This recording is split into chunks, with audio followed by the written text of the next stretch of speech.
پسند کرتا ہے، اور اللہ جب کسی کے ساتھ برائی کا ارادہ کرتا ہے تو مرنے سے پہلے 1 سال پہلے اس شخص پر شیطان مسلط کر دیا جاتا ہے جو اسے گمراہ کرتا رہتا ہے حتیٰ کہ وہ اپنے بدترین وقت پہ مرتا ہے۔ اس کے پاس موت آتی ہے تو اس کی جان اٹکنے لگتی ہے، کیونکہ وہ خدا کو ملنا پسند نہیں کرتا اور خدا اس سے ملنا پسند نہیں کرتا۔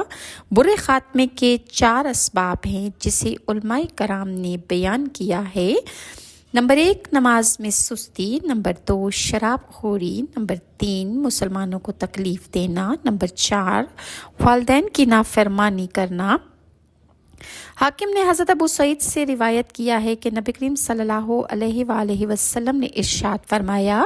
کہ تمہیں زیارت قبور سے روکا تھا، اب حکم دیتا ہوں کہ قبروں کی زیارت کیا کرو، کیونکہ یہ عبرت حاصل کرنے کا ذریعہ ہے۔ حضرت ابو ذر سے روایت ہے کہ انہوں نے فرمایا کہ رسول اکرم صلی اللہ علیہ وآلہ وسلم کا ارشاد ہے کہ قبروں کی زیارت کرو تاکہ آخرت یاد آ جائے، اور مردے کو نہلاؤ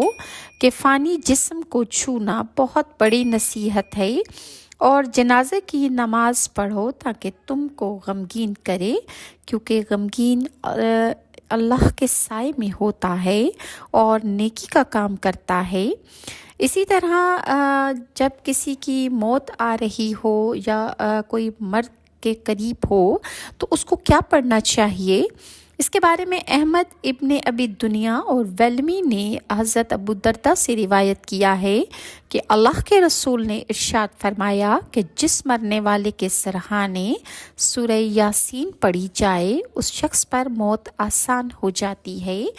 یعنی جب آپ کو پتہ چل جائے کہ اس شخص کا یہ قریب المرگ ہے، اس کی موت واقع ہونے والی ہے، تو اس کو یہ کہنے کی بجائے کہ وہ کچھ پڑھے، آپ خود سورہ یاسین کی بلند آواز میں تلاوت شروع کر دیں۔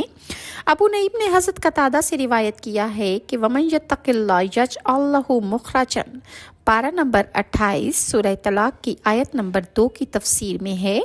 کہ جو اللہ سے ڈرتا ہے اللہ اس کو دنیا کے شبہات سے نجات دے دیتا ہے، اور موت کے وقت بے چینی سے اللہ نجات دے دیتا ہے، اور قیامت کے دن اس کی ہولناکیوں سے نجات ملتی ہے۔ بہقی نے شیب الایمان میں حضرت ابن عباس سے روایت کیا ہے کہ اپنے بچوں کو سب سے پہلے کلمہ طیبہ سناؤ اور اپنے مردوں کو بھی، کیونکہ جس شخص کا اول اور آخر کلام لا الہ الا اللہ محمد الرسول اللہ ہے وہ